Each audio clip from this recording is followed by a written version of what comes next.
Hi. Did we do it? Are we in?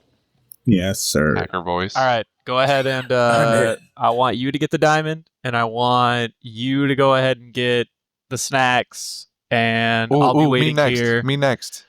No, you fucked this shit up too much. All right, you gotta stay right where you're at. Oh. All right. The last time we had you in charge, the whole fucking thing went awry. Don't you fucking cry on me, all right? You sit right.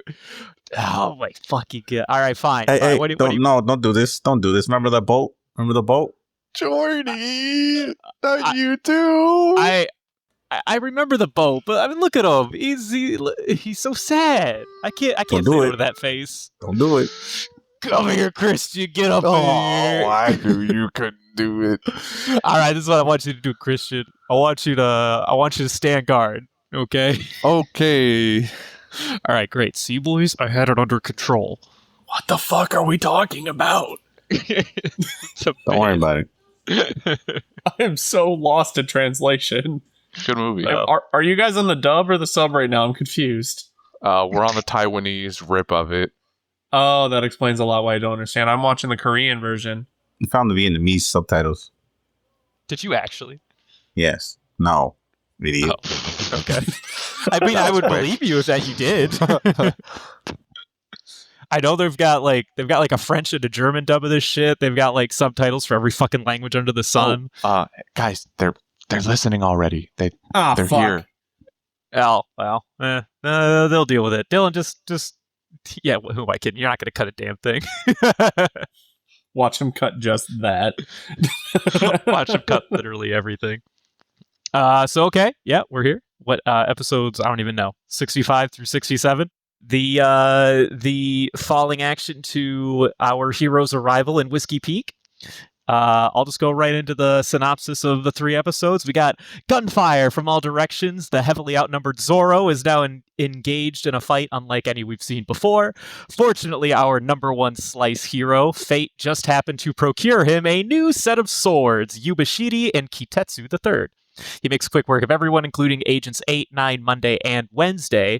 But suddenly in come 2 new agents by the names of Mr. 5 and Miss Valentine. It's revealed that Mr. 8 is actually Igaram, captain of the Royal Guard in a kingdom called Alabasta, and under his protection is Miss Wednesday, or rather, Vivi Nefertari, Princess of Alabasta. They managed to infiltrate the crime syndicate in order to discover the secrets behind the main boss, Mr. Zero, who we learn is a man by the name of Crocodile, one of the 7 warlords. Crocodile has plans to take over Alabasta, a kingdom nearing civil war. As such, he orders everyone who knows about him killed, and for a moment, we believe 5 and Valentine are an actual threat trying to kill Vivi, but they are too defeated with relative ease by Zoro and Luffy. When everything settles, the crew find themselves being targeted by the entire Baroque works, and Igaram takes it upon himself to be a decoy. Moments after a heartfelt goodbye, he is immediately vaporized by a lady named Miss All Sunday, the partner of Crocodile himself. She offers the group an easier path back to Alabasta, but Luffy, now enraged about Igaram, refuses. Sunday departs, and the gang are now befuddled with a new objective, taking Vivi back to Alabasta, their first stop, Little Garden. But that'll be for next week. Now, what were thoughts? How do we feel about these episodes? Did you say Olive Garden?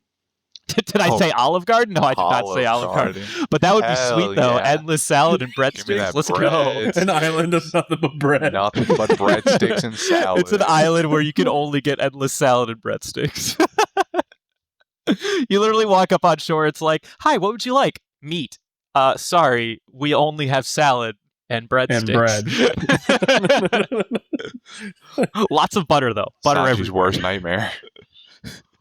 Sanji looks up. He looks up. He's just like, dude, that's extra. I think Olive Garden has a pasta deal. I don't even remember. I don't think but you there's gotta pay pasta for there, that. though. Yeah, you got to pay for that. They have if you get a pasta plate, you get all the pasta you want. But anyway, as I was saying, how do we think of these episodes? Did we? Mrs. Valentine is giving me some strong Karen vibes. Strong Karen vibes. Yep. Like, she's the type of person that wants to speak to your manager. Like, she's always focusing too much on her weight. She's, overly pretentious, know-it-all. But at the end of the day, no one cares about her. Oh, absolutely. True. I would say that the fact, she's a know-it-all. Nobody cares about her. Facts. Nope, you nailed it to a T. Karen. I mean, hell, she's even got the waterfall in the front, daggers in the back for hair. Oh yeah, she's even got the Karen haircut. Oh my god! Like, I was watching and I was like, fucking lemons, of course. Like, she's pissed off about the Umbrella. lemonade stand nearby. Umbrella. She's too faint. The pH of the soil is too high for her. Fucking Karen. Fucking Karen. You heard it here first, folks. Fucking Miss Valentine is Karen all along. Not even the pro tags give a shit about her. No, facts. Like, she's My like favorite she's bit like in the, the like whole when she 3 rolled up. episodes. When she rolled up, she's like furious, or maybe not furious, but she's like, looking down on everybody. And like, how do your cashiers respond in turn? They look down on you and don't even treat you like you, or they treat you like you don't even exist. So there you go, Karen. That's what you fucking deserve. But how do we feel about the fact that Vivi secretly was like a major character the entire time? I thought it was dumb. The entire time. You mean the 2 episodes we knew her? Yeah. I was very underwhelmed with, like, let me start off with, like, the whole like first episode was amazing in the like the flow of the fight and everything. It was really entertaining because, like, it wasn't like the static fights that we've been having so far. And so, like, it was really, it was nice and refreshing. But then when we got to, like, just her interacting with the environment, I was like, what? Why are you here? And it's just like, I don't know. I just didn't care. That's fair. Personally. Does anybody else have any comment? I don't remember being particularly blown away the first time I watched this, and just already knowing who she was, I was like, there she is. It's another weird showcase of like how nobody in this universe has no brains, because to disguise herself from the picture of her as a princess, all she did was put her hair in a ponytail, and nobody recognized her for years. You ever seen Superman? I'm not disagreeing with you, because everyone in that universe is also stupid for that. But I'm just saying, it's further proof that everyone has about 2 brain cells. The thing with Superman was, though, that he crunched up his back, and like he like talked in a different manner, and he did a bunch of things, right? If that's what he did in the comics, the animation did not do that. Yeah, that's the that's the problem with Superman, is that the animated, or the fucking animated series or whatever that came out, the original animated series for Superman, they did not do any of that. They literally just slapped a suit on the man and gave him some glasses, and there you go. Equivalent here. Vivi did change her dialect. She spoke in that broken English we all love. And she had these like little spinny things in the nipples. Yeah, that was confusing me, because I was looking, I was like, why the pinky? Like, why is it based off the Because it's pinky? classy. She It's is royalty. super classy. She is royalty. That is, the real. I mean, I hope that wasn't what was weirdest to you. And next No, to the duck was. Okay, the duck. I was gonna say the booger bomb man, but the duck is also up there. I mean, what? Okay, when it comes to devil fruit, though, I expect to be confused. Like, I expect to be like, what's his weird quirk? Oh, everything about him explodes. All right. Oh, she could change her weight. That doesn't make sense for density, but that makes sense for, the explanation of her, devil fruit. Okay, I can get behind the weird shit behind that. The fucking duck? What's the point? The duck? I'm like they just emphasize her getting on the duck so much, and then like going into fight, and then like she completely flubs it. Right. And I'm like, you're supposed to be a powerful character apparently in this area, this island. What? If you say fucking anime logic bullshit, I'm a slap. No. Whether you believe me or not, this duck will make you cry one of these episodes.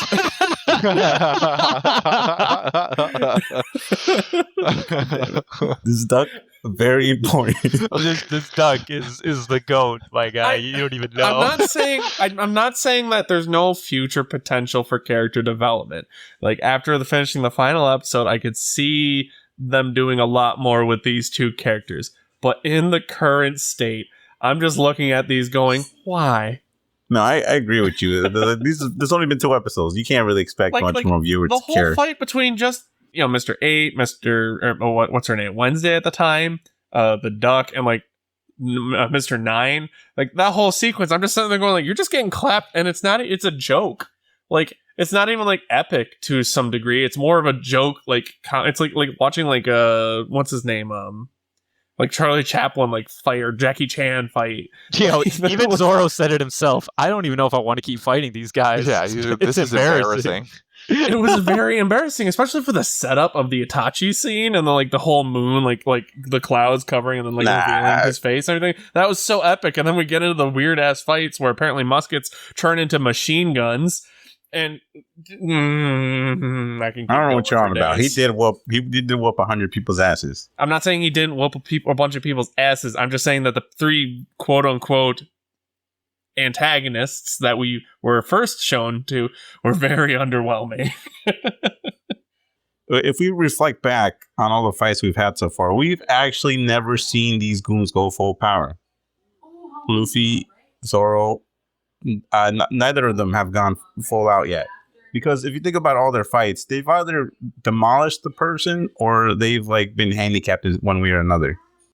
I mean, the Mihawk fight he went for. Well, yeah, I would say the exception of the Mihawk thing, which is really the only thing, because Mihawks are like the end goal. You can't really have a dude beat an end goal boss real quick like that.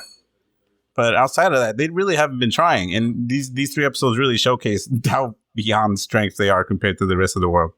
Well, the rest of the world they've seen so far. Right, the world they've seen so far.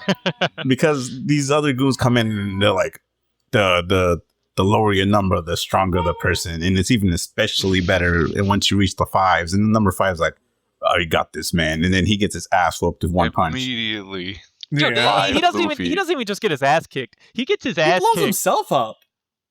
Well, okay, no. So Luffy beats the what shit happened there? Yeah, no. What was supposed to be given there was after he blew it up, Luffy was unfazed and then proceeded to beat the shit out of him and then dragged him out of the rubble. That's why he got all thin or whatever. He even said he's like, I burned all my energy or whatever with that fight. But no, they kicked the fucking Zoro and Luffy kicked the shit out of 5 and what's her face Valentine without They don't do anything with Valentine. Valentine's just like, I'm floating above this fight. I'm here too, guys. They literally show him sidestep the bitch. Yeah, she and then before that, she's like up. She's like in the sky, while Zoro's looking down Luffy, they're monologuing. She's monologuing, and no one's paying any attention. They have her shit on volume, 1 volume in the background while Luffy and Zoro fight or talk to each other, and then she comes down and she just fucking nothing. Nobody cares. Nobody gives a shit. We get it. You're there, but that's all you are. You're just there. You're not anything right now. We're in the middle of part where Zoro actually gets serious too. He goes, Luffy, you know what? I realize now you're not going to listen to a goddamn thing I say. So he puts on that fucking handbag and goes, I'm going to kill you. I'm going to kill you now. Don't blame me if you die. It's not my fault. You asked for this. I like how they distribute, or not distribute, but during the episode they show how he's testing out his new blades and how strong they are, and how the one cursed blade is has a mind of its own. It's almost too sharp. But the scene where they're Luffy and him are fighting, Luffy blocks both the blades with a sandal. Yup, that he does. What the fuck? Throwback. I want to point out, because this was the only major note I had. For all of you OG listeners, I said this when we did a cast on the first 3 episodes. There was a moment where after Luffy broke out of the barrel, that the pirates on Alvida's crew, their swords broke in half and got shot into the ceiling. I said, and this is why, that it was probably because my man Sandals kicked the blade, because they're strong enough to stop blades, apparently.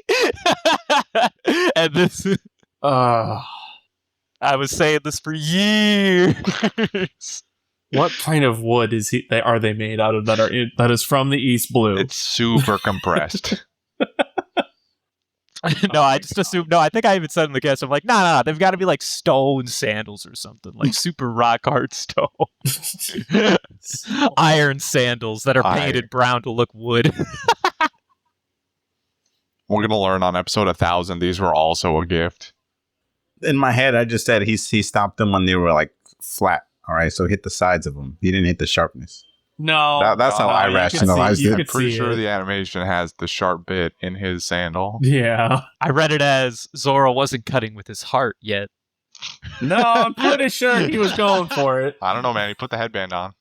Or he stopped the less sharp one because they can't cut each other, all right? These swords cannot cut each other, so he just has to stop the one in front. I mean, this is true, but he's still blocking a blade with a sandal.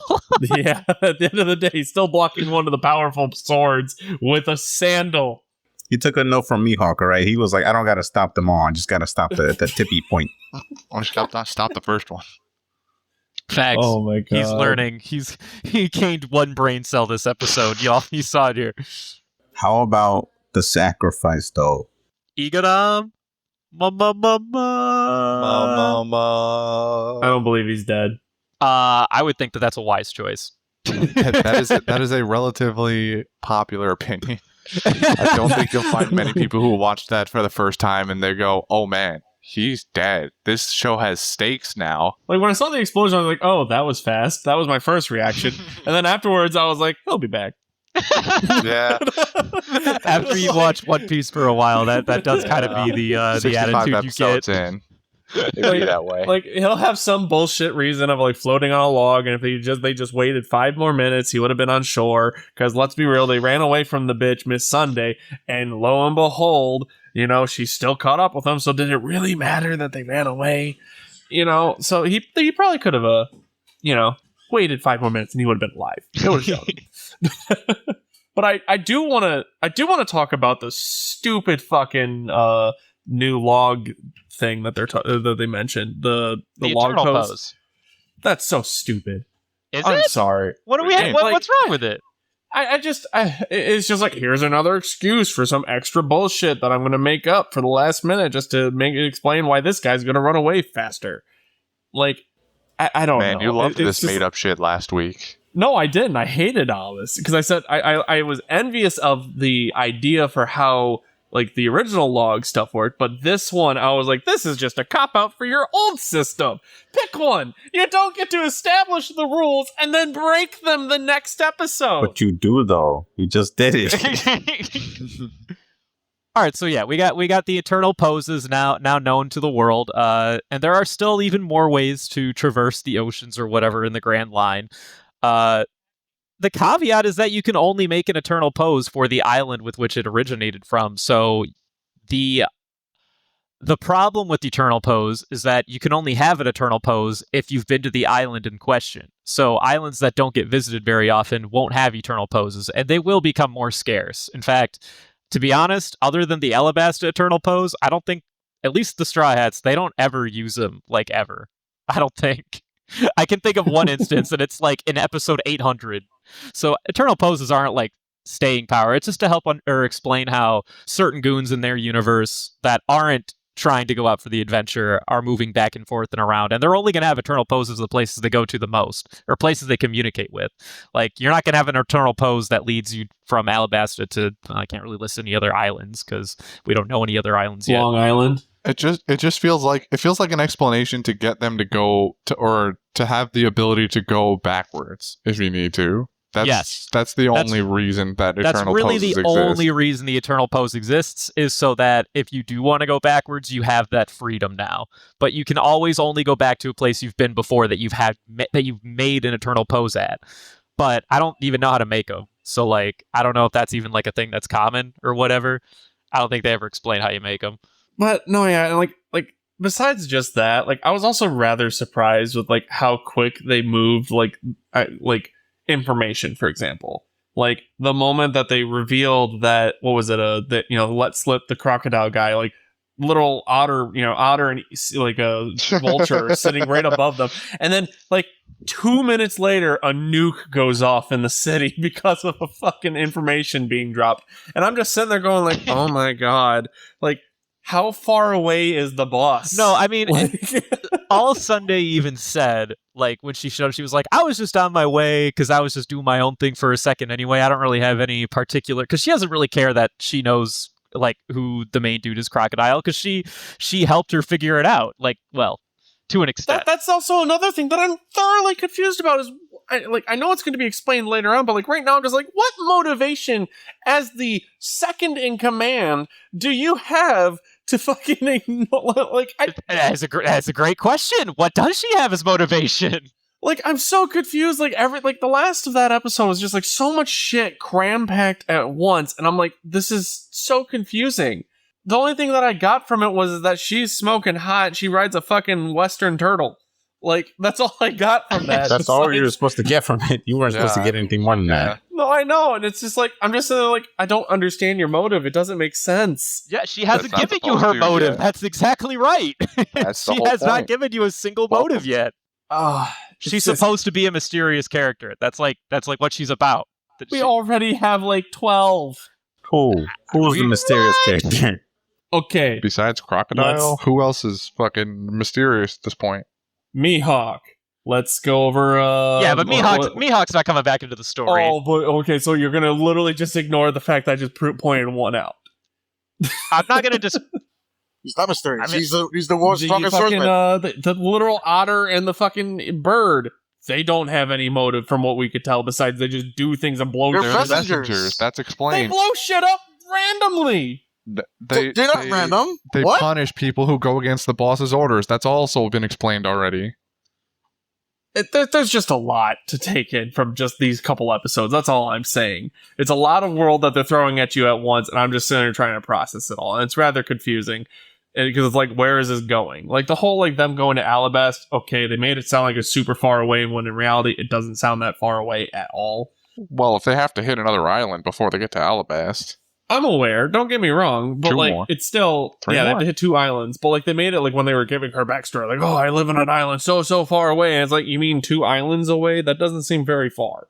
I would say that, 2 islands away is still like hundreds of miles of oceans in between, or hundreds of miles of ocean in between. We have no context because the maps are broken, because the magnets don't really work. so prove me wrong that it could literally just be like 100 feet away and nobody knows. To me, it just sounds like you wanted to watch more and you couldn't, and you're mad about it. I am mad. I'm not going to deny that. I'm mad because I'm so confused. Well, the question is, do you want to learn more, or are you just mad because so much is happening, apparently? Because those are 2 completely different attitudes, right? I don't know what your question's asking. All I know is I'm just mad. Yo, but this Miss All Sunday, though, she overpowered. I'm curious what her ability is besides the nuke fruit. The nuke fruit. No, we just killed that guy. That's 5. No. He was what was his fruit again? He was like the explosion fruit. Bomb. Yeah, see, bomb and nuke are 2 different things. I would also like to say about the bomb fruit guy. I feel like I'm so sad that they fucking threw that power like that away so early on a fucking throwaway ass character, because that could be such a sweet fucking ability. I feel like the ability to change your body's weight would be cool too. Like, what if she developed the ability? What if a character developed the ability to just make their hand weigh 10,000 pounds? Like, and they just go for a swing, and mid-swing they turn it into a 10,000 pound boulder. Like, that's crazy. So my follow-up question is, are we ever going to see them again, or is that's it? Do you want me to spoil it for you? Honestly, I need to know. We never see them again. Now, in order to change your expectations here, they are the meme ones of the group. The ones they just beat up are all the meme ones. All right, there are more serious agents in the group. I was gonna ask, like, am I gonna get a bunch of stupid shit in the future, like Buggy 2.0 or something? Like, well, God damn it. Don't get too far ahead of yourself here, Kevin. We're still watching One Piece. I'm waiting for Mecha Buggy to fucking show up. Laugh. You don't only get a Buggy 2.0, you get a 3 and a 4.0, my guy. I'm gonna go kill myself. One of which ends up being Buggy's actual best friend.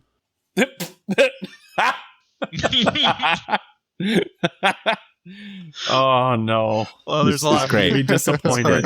There's a lot to unpackage with all that. It's great. Actually, I will say this. No, we do see them again. I don't remember exactly what the circumstances are, but they will not meet the Straw Hats again, I'm pretty sure.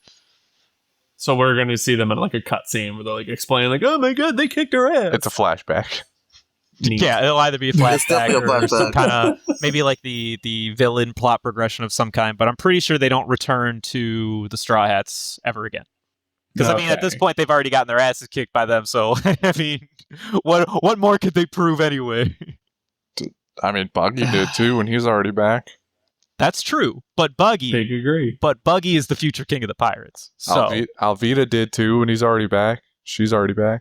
she's a member of the. She's gonna be Nami's 1v1 when the Straw Hats face the Buggy Pirates for her title of King of the Pirates. Finally, someone for Nami. Although speaking of Nami, goddamn, they layered Nami on hard these episodes. I'm still trying to figure out how she didn't get drunk, even though she did. Her tolerance is through the roof. She knows what she can handle, and then she faked being drunk, just like I Zoro like how did. everyone just has the ability besides Usopp and the fucking why am I blanking on his name? Sanji. Everyone else has like constitutions of like Well, it's 20. just these two because they have the only 2 brain cells in the group. Also, Nami has been known to be part of several pirate groups. It's not really out there that she's known to drink. I'd believe it. I guess, yeah. But That makes I only sense. really liked the scene where Igaram like died or whatever, or when he got eviscerated, blown up by All Sunday. It's nice. Pretty good. I always like that little bit, regardless of how you feel about the character progression with Vivi being introduced as a character and being a princess of another nation or whatever. I really like that little bit where Nami, up until that point, was constantly being like, well, I mean, we're totally going to help you, but we want, a fuckload of money. And then, like, as soon as Igaram dies, at least before Vivi's eyes, and like Vivi's like clenching her lip and like bleeding because she's like so frustrated, Nami's like, yo, I vibe with you, chick. Now we're gonna be fine. We're gonna take you. It's gonna be great because she knows exactly what she's going through. Yeah, 100 seasons, Vivi. 100 episodes, Vivi. We're gonna go travel the ocean. We're gonna be with the strongest people. We're gonna beat up Mr. Crocodile. It's gonna be me and you and me, frickin' Morty forever. I like it. The preceding set of sequences is actually really nice too, because this is, I think, the first time, or not the first time, we see Luffy actually running for his life, sort of. Well, like, running away, I guess. Running with purpose? Yeah, running with purpose. Because he's never really run in that series of Aton, especially when he's trying to get the other 2 goons. He's like, all right, we gotta get out of here, kids. He's usually running with like a big fucking smile on his face, Yeah. like laughing away, like the Happy smoker go was lucky. chasing him and all that. The way he starts that round, he goes, that man was a good man. Yeah, he was a good man and runs away. I don't know. Almost felt like a joke. It almost felt like it Because he puts that hat, it's preceded by him going to pick up his hat, which flew off because of the explosion, and then you get no eyes, shadowed face, super serious Luffy, and then he runs away, and what he says is he was a good man. And it almost feels like Luffy was like on the verge of tears himself and was just trying to like run away so people wouldn't see it. That's probably looking a little too deep in it, but yeah, I would say that's a little deep. I feel but it. either way, it almost felt like half a joke because of what he actually said. I liked Igaram, although I don't really feel for the I like the idea of becoming the decoy, like being the ship that they came in on and going straight to Alabasta. But like, what was His up with disguise was whack though. his disguise? The dummies, like, bruh, like, what do you think you're gonna accomplish? He's with all dedicated, this? man. Everything about him was just a walking meme. Like I was also just trying to figure out his fucking shotgun saxophone. Or Was hair it a shotgun? gun. He calls it shotgun. Zoro says shotgun a bunch times. Yeah. Oh my god, shotgun saxophone. Well, like the animation of like how they drew the saxophone like multiple times was very interesting because like one time they showed it like where like the I don't know what to call the part, but like where it's like the part where the sound comes out was facing directly up. So my first thought was like, is he shooting himself in the face? But then when they show him shooting it, like it's clearly pointing outwards, and it was just I felt like they could have made it a little bit more interesting by actually having him play like actual music notes to blast it, but it was instead of just one big. Instead of just like a really bad sounding. There's the time when Yeah. when he first uses it because Zoro's behind him and he's like trying to catch Zoro by surprise, and Zoro dodges it obviously, but then he's hiding behind the brick wall and he goes, "Oh my god, that almost hit me!" And it's like, but how? There's a lot of like liberal like uses of stealth that he does, like the part where he's like sitting there like pretending to be part of the crowd. Yeah, looking up at himself, and, disappeared. They all shoot at him, which is like the number one. I'm glad they pointed it out. Like, you guys are idiots. You guys just crossfired. Like, the first time they point out how bullet physics actually would work in that scenario.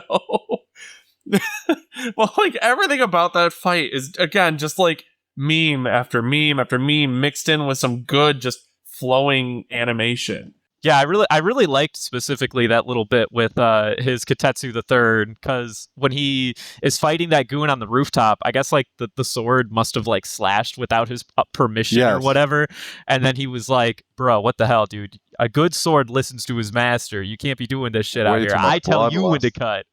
See, I assumed that it was just because he overcut it because it was too sharp that it like cut through something he wasn't expecting. Which is probably reasonable, but I also took it like, oh my god, the sword is haunted.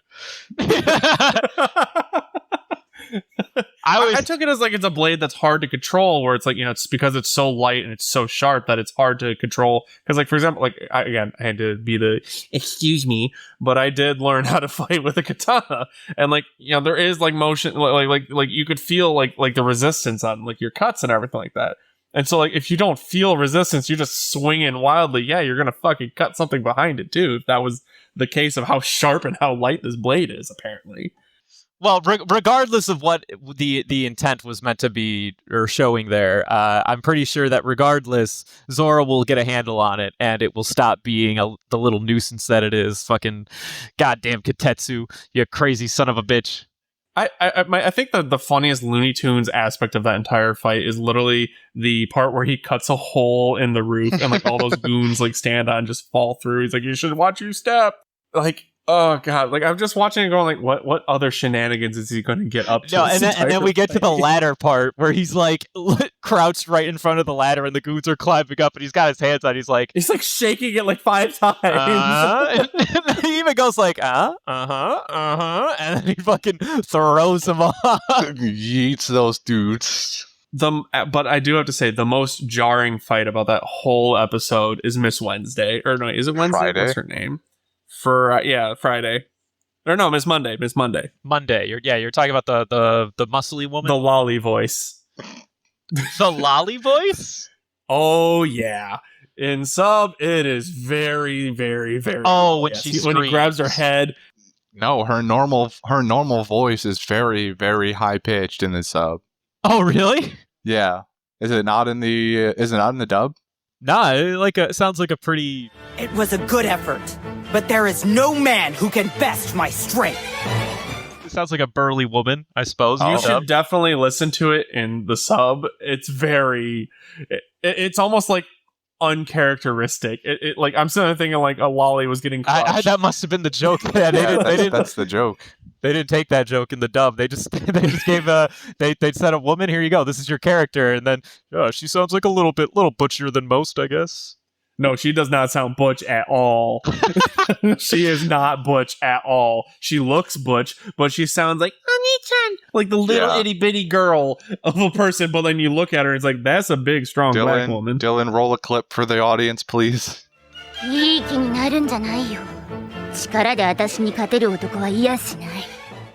you, Dylan. Thank you for that. You will not attribute that voice to this body, like, at all. No. But yeah, moving on from that. I also really like that when after when Zoro and Luffy are starting to fight. I don't want to keep going back and forth, but here we are. Too late.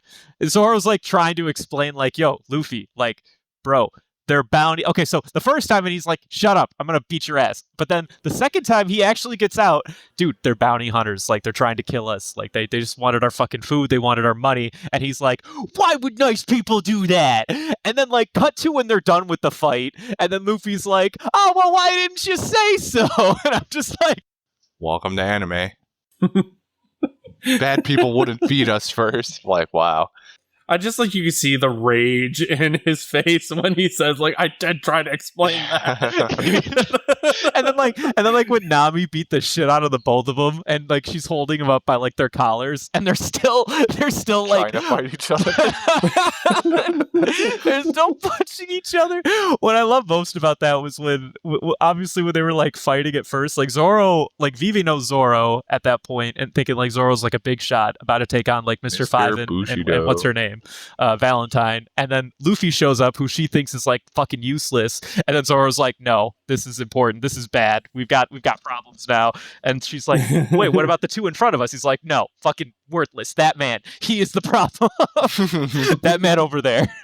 And then as soon as they start duking it out, she's like, golly, who are these motherfuckers? Like, I need to get out of here. And then Nami comes out of nowhere, decks the both of them. Like, what do you do in that situation? Are you just like, so like, are you the captain of the crew? Like, wait a minute, like, are you the strongest one out here? It was pretty funny too, because the Baroque Works people do that also, where they're like, oh, the Marines must have made a mistake. Zoro is the true captain. Yeah. And it cuts to Luffy. They even cut to Luffy for emphasis, fat ass sleeping on the floor. Just to show you how much of a fucking meme Luffy is. I think it's also important to note, it might have gotten glossed over just with all of what was happening, but let the record show that of all the people that Baroque's works are now hunting, they are still not hunting for Sanji or Usopp because they were not outside for any of the events that transpired in what's it called town? Fucking Whiskey Peak. So they are still unknown to Baroque's works. They have no idea who they are. They're, as far as they're concerned, the only people who are a threat are Luffy, Zoro, Nami, and then, of course, the Alabastians. Speaking of whiskey, or mentioning Whiskey Peaks, I'm really disappointed that they didn't have anything to do with the cactuses. Like, they didn't do anything with it, like, in the fight, like with the fight, like, going to, like, the mountains, fucking using a tombstone, beating the shit out of someone. I was waiting for it, and then it never happened, so I was kind of bummed out about that. Nah, Whiskey Peak is just used as like a way to like bring you into like the weirdness that's going to be in the Grand Line with the crazy. You mean like the machine gun hairdo wasn't enough? No, the giant elephant whale thing from the West Blue wasn't enough. Of course not. Not even close. But I mean, honestly, that's kind of all I got. I mean, does anyone else really have anything they want to talk about or ask about? Anything? It's not super important, but I thought it was cool that they had the other two Baroque's works, Nine and Monday, actually side with Vivi when it came down to it. She was revealed as a traitor. They very easily could have been like, you've been using me this entire time, but instead it's like, we were cool, so I'm gonna, I'll back you up. Get the fuck out of here, kid. What are you still doing here?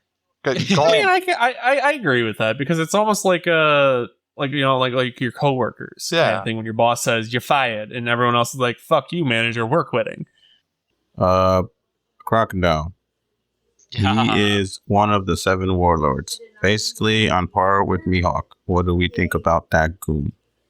I mean, I don't really have much to think about, because we only got like a little like outline of him.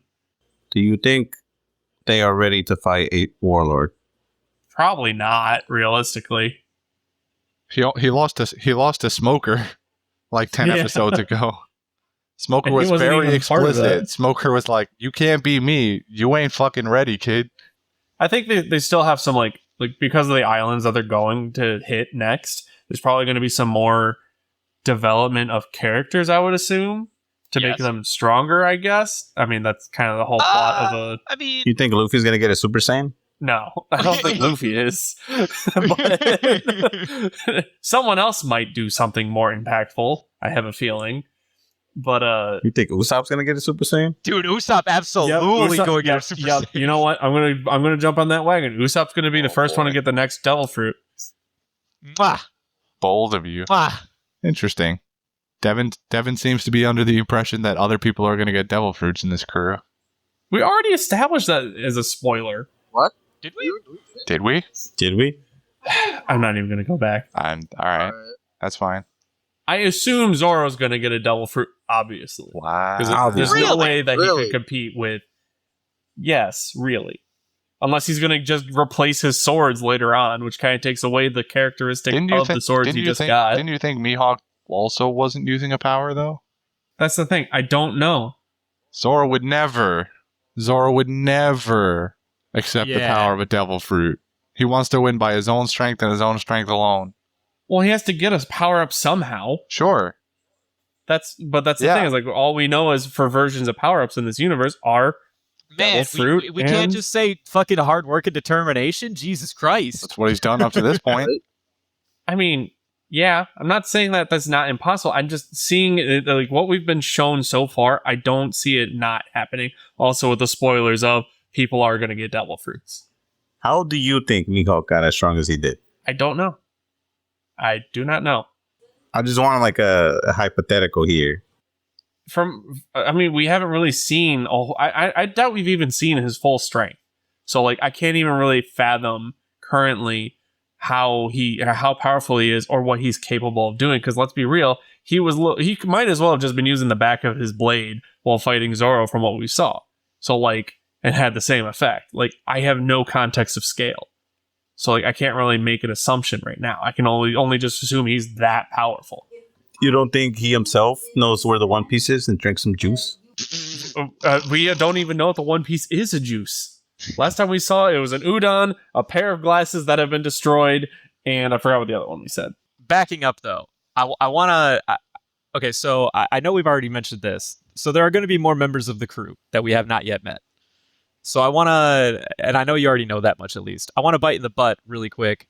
I don't know at what point we mentioned that people are going to get devil fruit powers. I want to clarify, while that still might be true, specifically, I think if we were talking about it, we were talking about other members that join on will have devil fruit powers.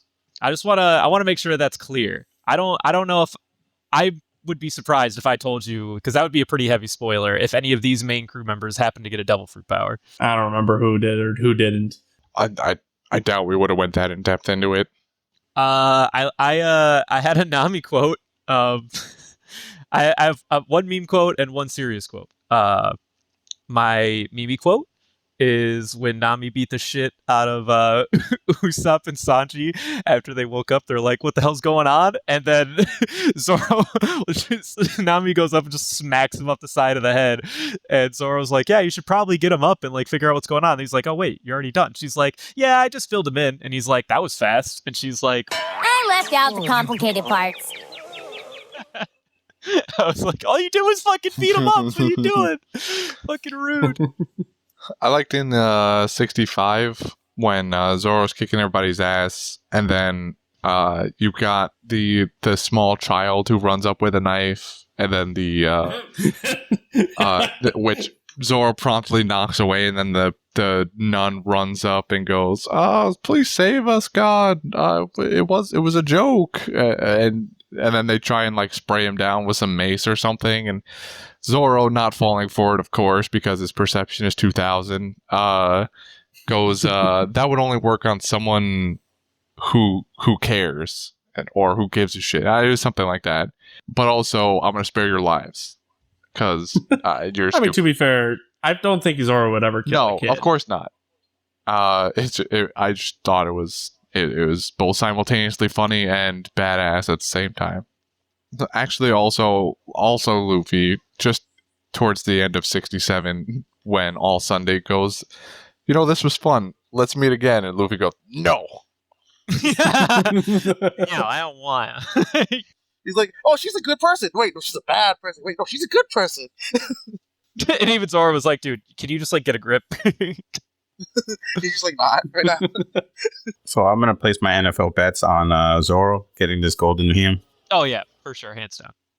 Yeah, I mean, he's the one that did the most throughout this whole. Yeah, he was like he was like the most centralized character, like in these 3 episodes for the most part. I mean, even when he beat all the bounty hunters, a good like 50% of the following episode was still Zoro protecting Vivi until they started duking out with Luffy. Mm-hmm. And even then, he's still did a pretty good number on Luffy. No, I'd totally give it to Zoro. Yeah, I mean, nobody else does anything. I mean, I would put a very close second be Nami, just because of the way she broke up the fight and how she kind of single-handedly brought us toward the plot progression by accident. And then it's like, well, wait a minute. No, I don't want to be wanted. I'm getting the fuck out of here. And then she's like, well, I guess I'm all in now. Fuck this. I mean, we could also just give it to, the play of the game to, what's her name? Miss Sunday for getting a tactical nuke after getting 25 kills. What a great introduction, but I am not willing to give her golden ham for all 3 episodes. We go the opposite. We go Igaram for being the sacrifice. For being the goat. Oh, I'd totally give it to Igaram. That'd be fine.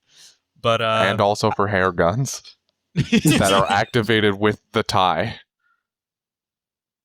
You pull the ends and it pulls them out, and you pull the loops and it fires them. They even thought out the mechanics of mwah. His guns are OP, need to be nerfed. They need to be nerfed. They do. Are you His ultimate needs to be nerfed. Are you actually voting Igaram? Because I might vote Igaram now. You're swaying me a little bit right now. I'll toss Igaram in the pit. You know what? Fuck it. I'm giving it to Igaram just for the meme. Hell yeah. My boy. Igaram boys unite. Well, Jordy, looks like you lost. How much money did you lose on this bet? All of it. All of it. The podcast is over. He put the podcast down too. I voted for Karu. Fucking dog. Karui? Hell no. Oh, Karu's gonna be on that list. He's got his time. Man, he has a fucking IQ of 2,000. He's like, yo, shit's going on. Yo, bet on the ship. He was already on the ship. He was already on the ship. Smartest duck I've seen so far. Smartest chocobo. Yeah, no, he perceived that if he was to try to actually throw Vivi at Zoro in that fight, that she would have got. So he was like, wait a minute, no, I'm doing you a favor, bitch. Don't you worry. Oh my god. All right, thank you for listening to us. Follow us on Twitter at Panda Sightings. Tell us why we're the best podcast ever. Or the worst. Either one. It's the only way we have to communicate with you people, so if you have something to say, go there.